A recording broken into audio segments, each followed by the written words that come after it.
त्या रात्री मला ताप आला. हवेत काही फरक नव्हता किंवा गावातही काही तापसर नव्हती. माझे मन सांगत होते की माझ्या मनाच्या संतापानेच मला ताप आला. आईलाही तसेच वाटले असावे. सकाळी वैद्यबुवा तपासावयास आले त्यावेळी त्यांनाही थोडासा विचार पडला. हे आमचे वैद्यबुवा म्हणजे चिपळुणातील एक मोठे प्रस्थे होते.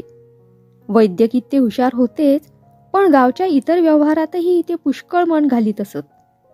त्यांचे आडनावही वैद्यच होते. मला तपासून झाल्यावर माझ्या बिछाण्या शेजारीच ते बाबांबरोबर बोलत बसले. ताप फणफणत होता, डोके चढले होते, तरीही माझे लक्ष त्यांच्या भाषणाकडेच लागले होते. त्यांचे शब्द मला मधून मधून अगदी खोल ऐकू येत असत, तर केव्हा केव्हा कानठळ्या बसण्याजोगे मोठे वाजल्याचा भास होत असे. ते म्हणत होते, बरं झालं रावसाहेब, ही तुमची मुलगी आजारी पडली म्हणून तुमच्या आमच्या भेटीगाठी झाल्या. गोखले घराण्याचा आणि आमचा अगदी जवळचा संबंध आहे. नामदार गोखले आणि मी आते मामे भाऊ, किंबहुना अगदी सख्या भावासारखाच आमचा लोभ आहे. तेही इब्रामपूरचेच की नाही? तुम्हीही मूळचे इब्रामपूरचेच असाल. आमच्या घराण्याचे फाटे घाटावर पसरले आहेत, पण ते आता कोकणशी ओळख ठेवत नाहीत. तुम्ही साताऱ्याचे म्हणवता, काही तर जमखिंडीचे म्हणवतात, काही सांगलीकर होऊन बसले आहेत आणि पुणेकर तर सर्वात मोठे झाले आहेत. पण खरं पाहिलं तर गोखले तेवढे इब्रामपूरचे. दौऱ्याच्या वेळी तुम्ही इब्रामपुरास गेलाही असाल, पण हे आपलं गाव आहे याची तुम्हाला जाणीवही झाली नसेल. बाबा अगदी स्वस्थ राहून ऐकत होते. देह स्वभावाप्रमाणे मध्येच तोंड घालून काहीतरी बोलावे असे माझ्या मनात येत होते खरे, पण जिभेवर शब्दच उमटत नव्हता. बाबा उगीच राहिले असे पाहून मोरोबा वैद्य म्हणाले, रावसाहेब, आपण गैरसमज करून घेऊ नका. आपल्याशी नातं जोडून दाखवण्यात मला काही लभ्यांश नाही. तुमच्याकडे दुसऱ्या कोणाचा वशिलाही मला लावायचा नाही. जवळजवळ 2 वर्ष तुम्ही इथं आहात, पण कधी मी तुम्हाला भेटायला सुद्धा आलो नाही. यावरून तरी तुम्हाला माझं धोरण कळायला पाहिजे होतं.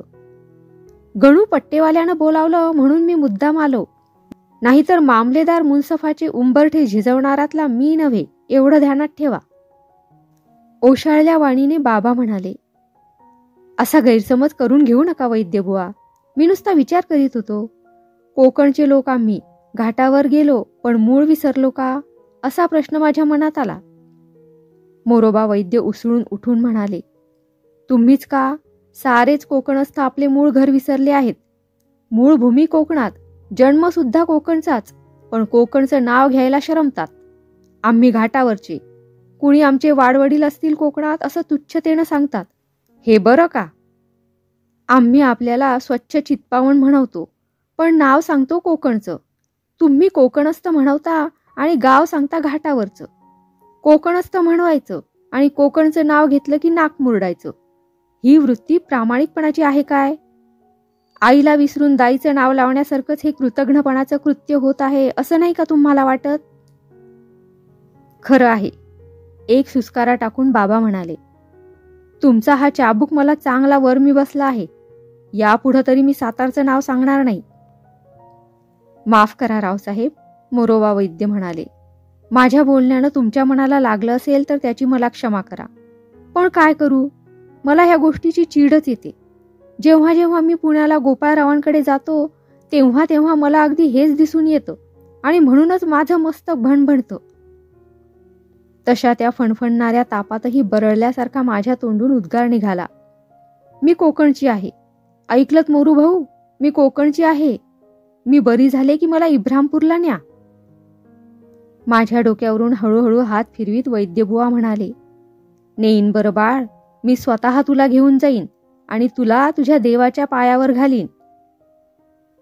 तापात माझे बरळणे वाढेल या भीतीने बाबांनी बहुधा वैद्यबुवांना खूण केली असावी, कारण दोघेही तिथून एकदम उठले आणि बाहेरच्या दिवाणखान्यात गेले. माझा ताप सारखा वाढत होता. मी कोकणची आहे, इब्रामपूरची आहे, हे एकच वाक्य मी सारखी बरळत होते. त्या तापाच्या गुंगीत माझ्या डोक्यात सारखे विचार चालले होते. वैद्यबुवांचे भाषण ग्रामोफोनच्या लावलेल्या तबकडीप्रमाणे मला पुन्हा पुन्हा ऐकू येत होते.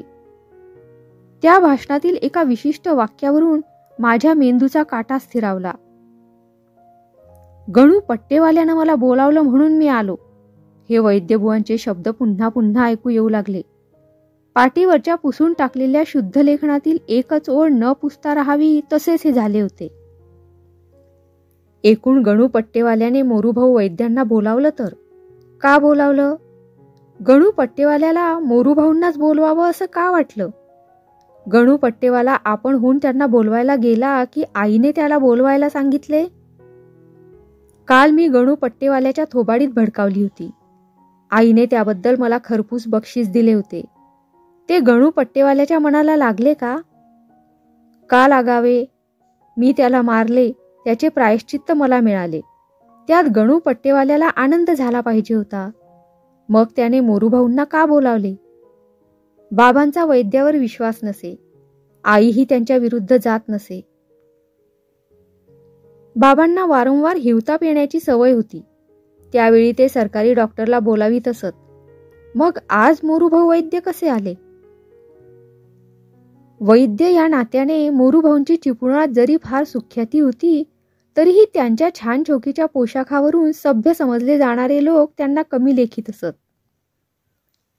त्यांची ती झिळमेळ्यांची किरमिजी पगडी, कानातील मोठ्या 2 मोत्यांची भीकबाळी, तिला लटकलेला पाचूचा झळकणारा खडा, रेशीम काठी नागपुरी उपरणे, मोठ्या घेराचा पेशवाई अंगरखा, जमीन झाडण्या इतके लांब नेसलेले तलम धोतर, हातातील चांदीच्या मुठीची काठी आणि या सर्व जोडणीला उठाव देणारा नामदार गोखल्या इतकाच सुंदर असलेला त्यांचा चेहरा पाहिला की अतिसभ्य म्हणवणाऱ्या पण पदवीपायी निस्तेज कृश देह बाळगणाऱ्या वरच्या दर्जाच्या लोकांना मत्सर वाटल्यास नवल कसले.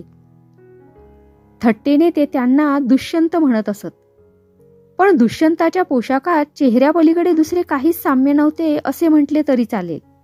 गावातील एक सभ्य आणि प्रतिष्ठित गृहस्थ, त्यातून वैद्य असताना गावकीच्या खाजगी नाटकात ते कामे करीत असत, म्हणून त्यांना दुष्यंत म्हणत असल्यास न कळे.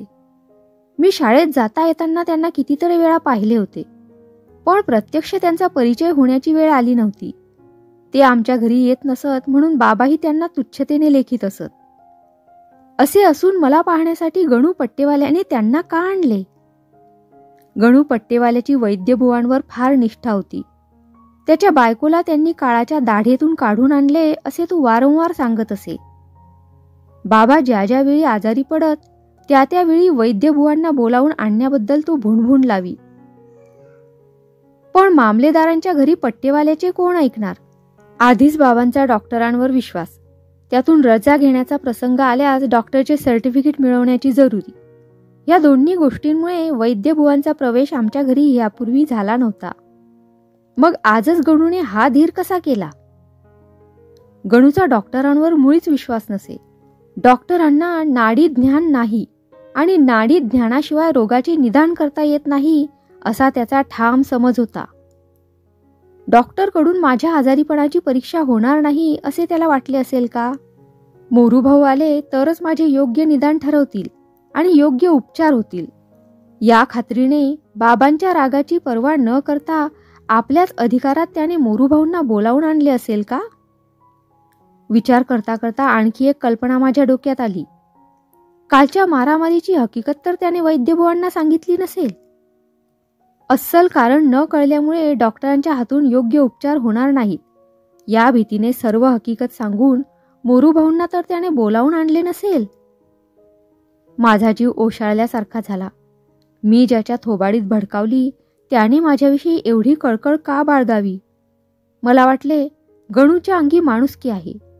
ठकूच्या घाण्यावर मी गेले म्हणून मला रागे भरणारा गणू माझ्यासाठी बाबांच्या मर्जीविरुद्ध वैद्यबुवांना बोलावून आणतो हे पाहून माझा जीव शर्मिंदा झाला.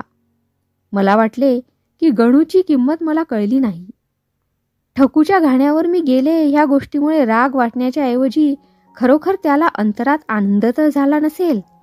बाबांच्या मताप्रमाणे तो त्याला गुन्हा वाटला, पण त्याच्या स्वतःच्या गरीब बिचाऱ्या गणू पट्टेवाल्याच्या दृष्टीने तो प्रसंग चांगला ठरला असेल काय? एकाएकी गणू पट्टेवाल्याच्या मनात माझ्याबद्दल कळकळ उत्पन्न होण्याचे दुसरे कोणतेही कारण मला दिसेना. माझ्या अरेरावी स्वभावामुळे नुसते शिपाई चाकरच नव्हे तर कारकून शिरस्तेदार सुद्धा मला भीत असत. यापूर्वी गणू पट्टेवाल्याने केव्हाही माझ्याविषयी कळकळ दाखवली नव्हती. सर्वच मला भीत असत, तसाच तोही मला भीत असे. भीतीपायी काही कळकळ उत्पन्न होत नाही. जिव्हाळ्याचा ओलावा उत्पन्न व्हायला तसेच काहीतरी कारण घडावे लागते. ठकूचा घाणा हेच ते कारण काय? मी फार दिवस बिछाण्यावर पडून राहिले नाही. गणू मात्र घटकोघटकी येऊन माझा समाचार घेत असे. 2 दिवसांनी वैद्यबुवा आले आणि त्यांनी मी बरी झाल्याचे जाहीर केले. 2-3 दिवस विश्रांती घेऊन नंतर शाळेत जाण्यास हरकत नाही असे बाबांना सांगून ते निघून गेले. वैद्यबुवा निघून गेले तरी गणू माझ्या बिछाण्याशेजारी बसला होता. खोलीत कुणी नाहीसे पाहून तो अगदी हलक्या आवाजाने म्हणाला, "देवानं खैर केली, माझ्यावरचं किटाळ दूर झालं." "तुझ्यावरचं किटाळ?" मी आवेशाने म्हणाले. "गणोबा, तुझ्यावरचं किटाळ? किटाळ जर कुणावर असेल तर ते माझ्यावरच. मी रागाच्या भरात तुझ्या थोबाडीत दिली. जळले मेले ते माझे हात. कुठली मला दुर्बुद्धी झाली?" "असे म्हणू नका ताईसाहेब," गणू अदबीनं म्हणाला. "तुमच्यासारख्यांच्या हातच्या चापटा खाण्यासाठीच देवाने आम्हा गरिबांना गाल दिले आहेत. तुमच्या हातची चापटी मिळाली, आम्ही ती मुकाट्याने सहन केली, तर आम्हाला स्वर्ग मिळेल." मला एकदम हसूच लोटले. मी हसत हसतच म्हटले, "काय हे गणोबा, चापट्या खाऊन का कुठं स्वर्ग मिळत असतो? स्वर्गाचं राहू दे बाजूला. पण मला आधी असे सांगा, मोरू भाऊ वैद्यांना कोणी बोलावलं?" अगदी मनातल्या मनात गुदगुदत गणू म्हणाला, "संधी अगदी नामी मिळाली. 2 दिवसात तुम्ही उठला की नाही बिछाण्यावरून? त्या डॉक्टरानं तुम्हाला 15 दिवस बिछाण्यावर लोळवलं असतं. एरवी रोजचे 6 आणे कसे वसूल झाले असते? शिवाय तपासायची फी. औषधाच्या नावाखाली नुसते पैसे उकळीत असतात. मोरू भाऊंना नुसता 1 रुपया द्यावा लागला, पण त्या डॉक्टरानं 25 रुपये उकळले असते. आता 1 रुपयात आणि 2 दिवसात गुण आला तो मोरू भाऊंच्या औषधानंच ना. आम्हा गरिबांनी थोरा मोठ्यांना कोणत्या तोंडानं सांगायचं? पण आता बाईसाहेबांची तरी खात्री पटली आणि ते म्हणे तुमच्या नात्याचेच आहेत." मी हळूच बिछाण्यावरून उठले. गणूच्या कानाशी तोंड नेले आणि म्हटले, "मारामारीची हकीकत सांगितलीत का मोरू भाऊंना?" तितक्याच गंभीरपणे गणू म्हणाला, "त्याशिवाय का असा चटकन गुण आला? देवाजवळ आणि वैद्याजवळ काही लपून चालत नाही." "खरं आहे," मी म्हटले. "ठकून चौकशी केली का माझी?" डोळ्यात नकळत येणारी आसवे पुशीत गणू म्हणाला, "दिवसातून 3 खेपा घालीत होती पोर, पण कुणीच तिला आत येऊ दिलं नाही." गणूच्या खांद्यावर हात टाकून लढिवाळपणे मी म्हटले, "तर मग गणोबा, ठकूच्या घाण्यावर मी गेले म्हणून तुम्हाला काही मनापासून राग आला नाही तर?" आता ह्याचं उत्तर कसं देऊ? असं म्हणत असताना गणूच्या डोळ्यातून टपटप आसवे गळत होती. गणूच्या गळ्याशी जास्तच बिलगून मी म्हटले, "आणि मी तुमच्या घरी आले तर?" माझे दोन्ही गाल आपल्या हातात घट्ट पकडून गणू आवेशाने म्हणाला, "खरंच ताईसाहेब, माझ्या घरी याल? गणू पट्टेवाल्याच्या घरी याल? तुम्ही माझ्या घरी याल?" मी हसत हसत उत्तर दिले, "का येणार नाही? ठकूच्या घाण्यावर नव्हते का मी गेले?" गणूचा आनंद त्रिभुवनात मावेना. कोसळत्या पावसात उन्ह प्रकाशावे तशी त्या टपटप आसवातून उसळणाऱ्या आनंदाची लकीर त्याच्या चेहऱ्यावर खुलून उठली.